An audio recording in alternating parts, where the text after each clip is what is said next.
Good afternoon po or good morning or good evening sa mga nanonood sa gabi.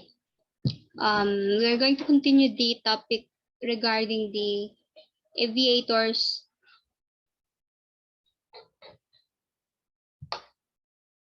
code of conduct or model of code of conduct. So again, this is not the standard code. This is just a guide when we are going to craft our code of conduct, specifically sa field of aviation. So I have already discussed three principles kung saan ang una ay yung the general responsibilities of aviators, and then I already discussed yung passengers and people on the surface. Not only the general the principles behind this, but also some samples and recommended conduct. And the last one that I've discussed last time is yung training and proficiency of the aviators. So for now, ang i-discuss ko po yung susunod na principle, which is security.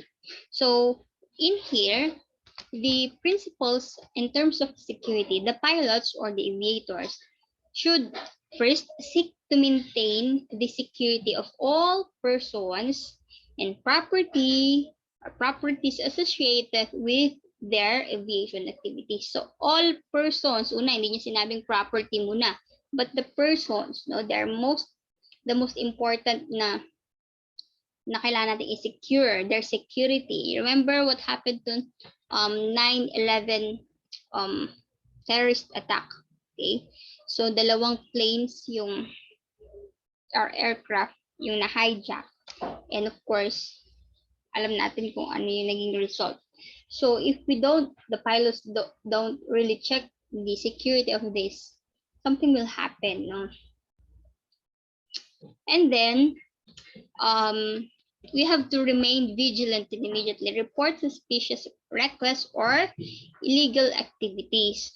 Una pa lang sa airport pa lang, talagang the passengers were being checked, di ba? Lahat, pati bagahe and everything, lahat ng scanning ay pinagdadaanan ng mga passengers, ng mga bagahe, ng those who will mga passengers na sasakay sa aircraft.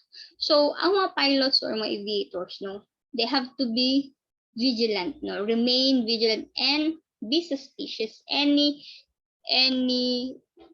na alam nilang kahina-hinala. Okay, they'll be very watchful on that. Become familiar with the latest security regulations. So pag may pagbabago sa security regulations, no, you have to be aware of those changes. Avoid special use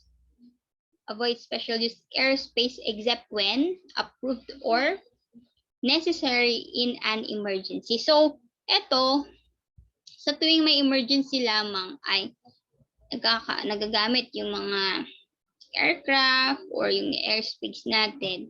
So if allowed or approved by those who are the governing body.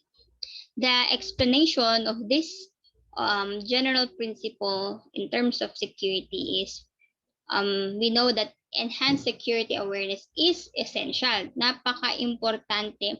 Hindi lang siya security awareness, enhanced security awareness, no? Because we are talking about this safety, the lives of people, those properties sa ating ginagawa, no, bilang mga pilots, bilang mga tao sa aviation community. Threats to the security demand effective responses, no, kung saan this security, no, it addresses the essential role in promoting this what we call national security and preventing criminal acts. Yan. So, kailangan paghinala ka sa mga bagahe, sa mga tao na maaring mag-cause ng gulo, ng terrorist attack or anything na makakapag lagay ng panganib sa mga nakasakay sa aircraft. So these are the sample recommended practices. Check NOTAMs. Ano ba ang NOTAMs, no? Including temporary flight restrictions or TFRs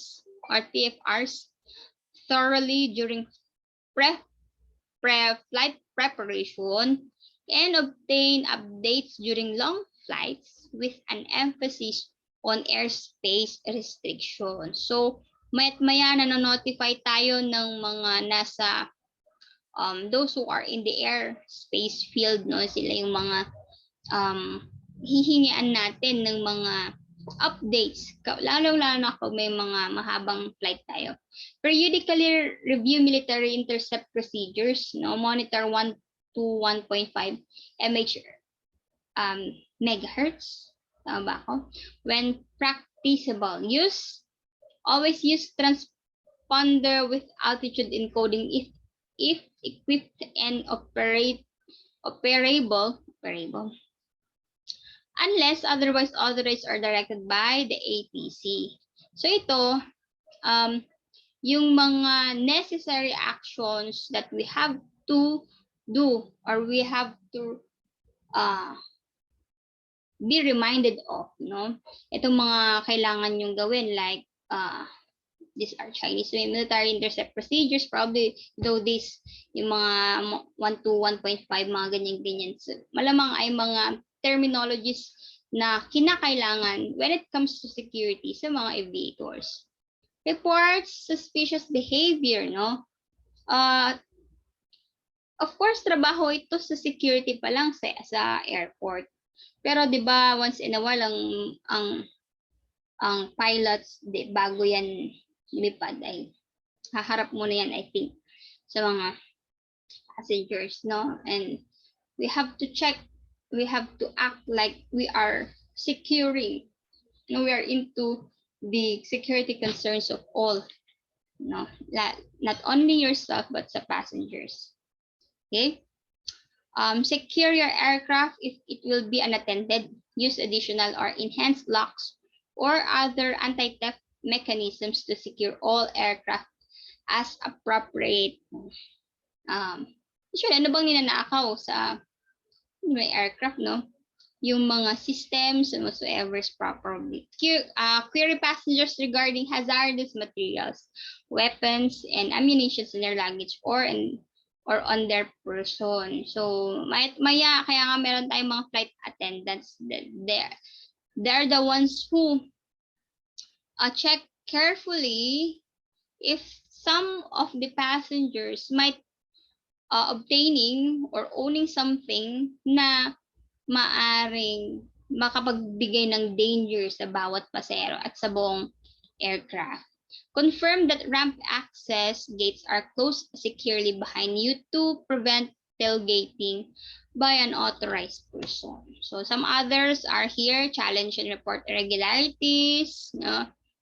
Become familiar with the means to report, deter suspicious activities, no? May mga general aviation secure hotline po tayo. I think sa Philippines meron po nag-exist na ganyan, yung aviation hotline. Complete required security training mula pa sa pag-aaral bilang piloto from first year, I think second year meron ng mga security training. And after that, pagka-graduate, pagkapasok sa industry, may mga security training na kailangan nyong gawin or i-conduct. Do not deviate from active flight plan, okay, when whatsoever. To help avoid the special use of airspace, use ATC radar advisories, consider flying IFRs, or whenever practicable. Okay? Next na ating i-discuss yung environmental issue. This principle naman, of course, no, sa lahat naman, kahit hindi sa aviation,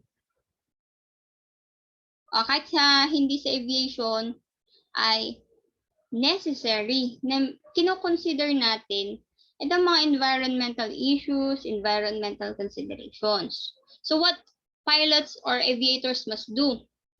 Pilots should recognize and seek to mitigate the environmental impact of aircraft operations, minimize the discharge of fuel, oil, and other chemicals into the environment during refueling, pre-flight preparations, servicing, and flight operations. Another, respect and protect environmentally sensitive areas.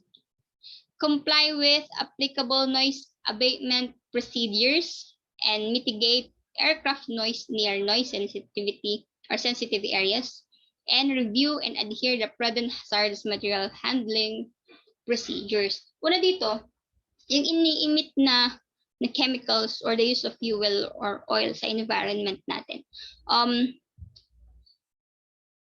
The aviation industry is probably the expert one sa yung mga naggagawa ng mga aircraft, nagde-design ng mga aircraft. They know probably for sure that this aircraft will always consider environmental friendly activities or procedures. Okay? So, kaya nga hindi ito hinahandle ng kung sino-sino lang. Kung sino yung expert doon sa larangan na yan. Yan.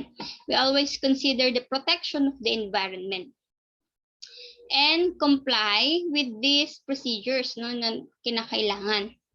And review, adhere, prudent hazardous material handling procedures. Now, the explanation to this is that yung environmental issue can hamper operations, no? Especially if there are groups of people affected with the operations, no? Halimbawa, no, sa Philippine, dito sa NAIA, Terminal 2, bandang Atama 2 or 3. Doon sa malapit sa multinational. The noise is, yes, there, diba? Yung noise ng paglapag at pag-take off ng airplane. Now, the community that is near doon sa airport, they already have anticipated na merong mga noise, may mga effect sa mga appliances nila. Katulad nung sister ko is living sa Pasay. Doon malapit po sila sa airport. Ano lang, walking distance lang. So, they are aware that if they have these appliances, it might be affected doon sa, or they're listening, or they're watching, tapos may take off and merong paglapag ng mga aeroplano. Yes, meron yun, may mga noise. They have already anticipated those. Now, in environmental issue, no, probably the reduction of pollution, no, kasama yun. Health problems, reducing health problems, no, through reducing pollution. So any aviation activities that will have an impact sa environment natin, or may will give unfavorable public perceptions, no, kailangan i-consider when it comes to environmental issue. Unlike other industries such as yung mga businesses, mga factories, mga manufacturing, okay, that emits too much carbon dioxide, too much pollution, parang sa aviation hindi naman ganun kalala. Okay? What are the sample recommended practices in terms of environmental issue? No? Of course, example dito na pwede nating maisama sa ating paggawa ng Code of Conduct. Adopt environmentally and sound and legally compliant procedures for fuel sampling, defueling, and disposing of fuel samples. Learn and adopt environmentally responsible methods for all aspects of aircraft care, especially degreasing, no, de-icing, and handling runoff. Yan. Adhere to applicable noise abatement procedures provided safety is maintained. If practicable, fly well above or avoid noise-sensitive areas. No? Hindi naman natin maiwasan, no? Na talagang, that is why there is a video that I saw sa Facebook, yung anong aircraft ba to, that designing this aircraft na mag-reduce ng noise, no? Or yung sound waves, churba-churba, mga ganun. Okay, so meron yata silang i-release na bagong aircraft na hindi ganun ka ano sa noise. What else can we add sa ating recommended na or sample practice? Consider the impact of aircraft in wildlife and conform to recommended practices such as national park services and minimum altitudes while flying near wilderness and other environmentally sensitive areas. Probably there are some protocols that the pilots will not fly over above that particular national parks, or there is probably protocols of kung gaano kataas yung altitude na ililipad ng aircraft kapag nadadaan sa mga national parks or wildlife areas. Be aware of noise signature of your aircraft and follow procedures to reduce noise such as reducing engine power and or propeller as soon as practicable after takeoff. I am not particular if there is a particular command wherein you can reduce the noise na kayo ay habang pa-take off or nag-take off na. I'm not particular with that. Install noise reducing equipment such as quieter props and exhaust systems if practicable. Possible ba yon that you can install some equipments that reduces noise? Patronize service providers such as FBOs or repair services and aircraft cleaners that adhere to environmentally friendly practices. So, kung meron daw mga service providers such as yung cleaning, repairing, and others na they are into environment or environmental friendly yung mga practices nila. Number 6 is the use of technology. Now, dito, sa the use of technology, what are the things that pilots must be reminded of? Una, pilots should become familiar with and properly use of appropriate technologies. No? And monitor applicable airport advisory frequencies and report position accurately when approaching airports without an operating control tower or and other high-risk areas if radio equipped. Meron pa ba? It's supposed to all airports probably or most of airports ay may mga operating control tower. So, nagra-radyo yan, no? May monitoring sila, may communication sila whether there is an approaching aircraft or there is may nagte-take off na aircrafts or airplanes sa airports para makontrol yung traffic. Use transponders or other positioning indicating technologies during flight operations, if available or otherwise directed by ATC.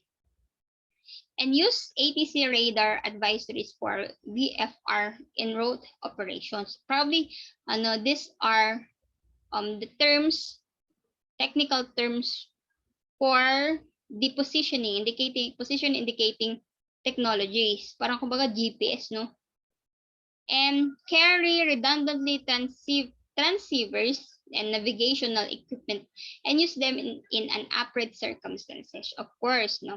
If and only if, no, magkaroon man ng problem sa aircraft, meron pa rin tayong mga navigational equipment. Use flight simulators and training devices as available and appropriate. Yan. Mga flight simulators po. Meron yan sa WCC. Explanation. Innovative, compact, and inexpensive technologies have greatly expanded the capabilities of aircraft. So this section encourages the use and promotion of such safety enhances technologies. Every now and then, kung may mga pagbabago sa teknolohiya na ginagamit sa pagpapalipad, sa pagpaproseso ng flight and systems that is necessary para mas maganda yung operations sa airport at mas maayos yung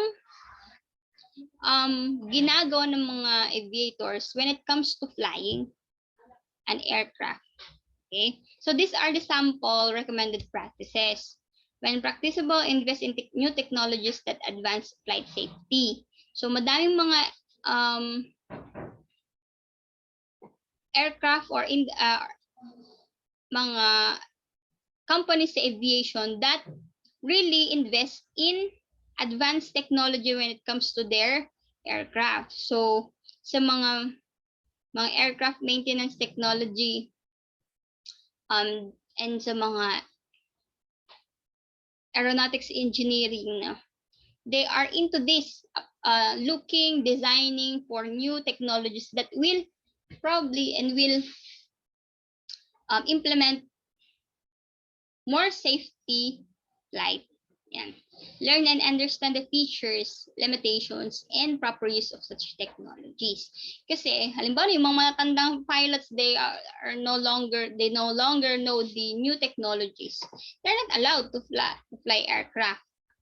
So, kaya nga maya't maya, even if you're a senior pilot, every now and then, you have to be updated with the new technologies sa aircraft natin and sa aviation industry. If applicable, use electronic means to confirm identification of your landing runway and provide vertical guidance, under VFR. Okay. Consider keeping backup and redundant communication, navigation devices accessible in flight, including extra batteries or a backup power supply. Malamang meron po yan ng mga mga pilots natin. Consider use of personal location beacon. Inspect and maintain avionics and flight instrument to keep them operational, current, and approved for the intended flight. Yan, kayo basa na lang. Probably those are mga inaaral or napag-aaralan nyo sa inyong mga major courses. Report inoperative navigation aids in areas of poor radio signal coverage, and every now and then you maintain, you check bago bago gamitin ng mga pilots yung mga aircraft na to, considering that there are always maintenance team to check the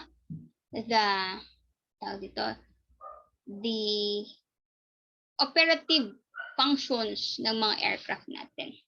Maintain basic flying and navigation skills to enhance safety in the event of failure or absence of advanced instrument displays or automation. So, if may mga navigating skills, you are being taught if some of the instruments while you are flying nag-malfunction. So, siguro naman meron kayong mga backup activities or navigation skills or flying skills na for safety. Avoid flying in or near moderate or higher weather radar returns, especially when thunderstorms are present or forecast. Seek frequent ATC or AFSS weather updates. Necessary po sa ating mga aviators, especially the pilots, if it is safe to fly over or sa mga areas na, halimbawa sa Pacific, laging may bagyo dyan, near saan ba yun? Bermuda Triangle daw, no? Kung saan yung mga alam nilang medyo risky yung weather or yung mga lugar na yon, always seek frequent weather updates. Consider the use of flight tracking or flight data monitoring technologies. Use flight simulators, training device, or web-based tools as appropriate. And the rest, pakibasa nyo na lang po. Last but not the least, is the advancement and promotion of aviation. So it's not alone that you will be a junior pilot all of your life, no? Ikaw ay isang flight attendant number 1 or level 1. Hindi po. Meron tayong promotion, meron tayong advancement of career. As you earn experience, the years of experiences, magkakaroon of course ng advancement, no? Magiging senior level of pilots ka, and then meron kang magigain na promotion or magiging part ka ng management team. Depende po. Anong dapat na malaman ng mga pilots dito? Pilots should first advance and promote aviation safety and adherence to the code of conduct. So when we are talking about the promotion, pilots will always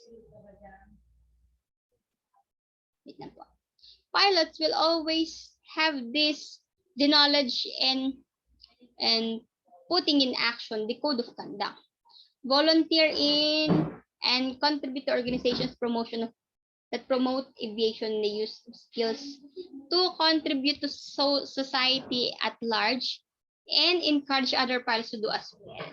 Demonstrate appreciation for aviation professionals and service providers. Advance an aviation culture that values openness, humility, positive attitudes, and the pursuit of personal improvement. This is very important. Promote ethical behavior within the aviation community and mentor new and future pilots. So advancement and promotion kasi, it's not alone that you are expert in your field, but also possess this code of conduct, the appropriate conduct of which hindi lang nagpapakita nung excellence, but also giving or possessing this culture of valuating or having this value sa mga positive attitudes natin. So we have to be vigilant, no? The vigilance and responsiveness actions are essential to ensure aviation and enhance the aviation community. So what are the recommended practices here? Last po. In terms of advancement and promotion, the example that you can put as recommended practice here, yung consideration of volunteering, yan. Volunteering for Civil Air Patrol or Coast Guard Auxiliary as a way to give back to the community. More of what you call the social responsibility. When we talk about social responsibility, what can you give back either to the community or to the environment? So hindi, ang promotion and advancement kasi, napopossess na dapat ng mga pilots that ang kanilang main goal is not actually being the best pilots ever, no? But yung having this humanitarian act or giving back to the community through volunteering. Yan. Express appreciation to controllers and service personnel for their valuable assistance. So yung mga key personnels na nakakatulong lagi sa mga pilots sa processes and operations such as mga maintenance team, their crew, their cabin crews, the airport management team, and others that are valuable yung kanilang binibigay na service sa mga pilots. Participate in aviation-related fundraising events. That's probably one of good example of giving back sa community. Adhere to the highest ethical principles in all aviation dealings, including business practices. Okay, like for example, customer service, the best customer service. If that is one of our highest ethical principles, okay, we should adhere to that. We should always put it in our actions. Seek to resolve disputes quickly and informally. Kasama yan, no? When we are fully experienced pilots, hindi na bahala na si Batman, kundi we are the ones who will try to resolve disputes or conflicts within organization or sa labas ng organization. Yan. So this is our discussion, the part 2 discussion of Aviator's model of code of conduct. I hope that this topic, the last topic that we discussed in in the subject professional ethics will help you guys in the aviation to have these professional values, to have this conduct which are or which is acceptable and considered to be uh, part of you, no, bilang magiging future aviators one day. And make sure that ang mga nabaon yung or natutunan nating lessons sa subject na to will not put into waste, no, na hindi kayo magiging dahilan ng bribery sa organization, hindi kayo magiging dahilan ng fraud, ng mga bagay na or behavior na ikakasira hindi lang ng sarili mo kundi ng buong organization. Okay? In this subject, the character formation, this professional ethics more on values Hindi tayo magpapaka-expert sa larangan ng aviation. The best pilot ever, no, hindi po. Ang titingnan sa atin yung ating behavior, yung ating conduct, yung ating values na babaunin. Kasi ito yung mas nakikita ng tao, your actions na will be or your conduct will be the basis ng mga tao sa kung sino tayo. And I hope that you have a good SEM sa subject ko at sa aking pagtuturo, and we will see each of you another time, no, sa mga susunod pang mga subjects if ever na meron man. So have a nice day everybody and God bless.